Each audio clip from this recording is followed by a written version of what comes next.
അവരൊരു വർക്ക് ഉണ്ടായിരുന്നതുകൊണ്ട് കുറച്ചധികം ലേറ്റായി പോയി. എന്നിട്ട് ചടപടയിൽ നിന്ന് റെഡിയായി നേരെ മണ്ഡപത്തിലോട്ട് പോയി ആര്യയായിട്ട് കുറച്ച് സെൽഫീസൊക്കെ എടുത്തിട്ട് ഔട്ട്ഡോർ ഷൂട്ടിന് വേണ്ടി പുറത്തോട്ട് വന്നു. അപ്പോൾ ഞങ്ങളെ ഗ്യാങ് എല്ലാവരും അവിടെ എത്തിയിട്ടുണ്ടായിരുന്നു. എല്ലാവരും നല്ല സാരിയൊക്കെ കൊടുത്ത് സുന്ദരിമാരായിട്ടായിരുന്നു കേട്ടോ ഉണ്ടായിരുന്നത്.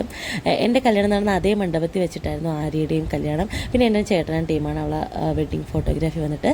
ഇവരുടെ പേജ് വന്നിട്ട് സോൺസ് വെഡ്ഡിങ് എന്നാണ്. കൂടുതൽ ഡീറ്റെയിൽസ് വേണമെങ്കിൽ ആ പേജ് ഒന്ന് സെർച്ച് ചെയ്താൽ മതിയാവും. പിന്നെ ഞങ്ങൾ കുറച്ച് നേരം അവിടെ സ്പെൻഡ് ചെയ്തിട്ട് ഞങ്ങൾ എന്നെ നീ എപ്പോഴും കൂറായിട്ടാണ് എടുക്കണം. എടുക്കുന്ന അറിഞ്ഞ അശ്വരി പോസ് ചെയ്യുന്നതാണ് കേട്ടോ ഇത്.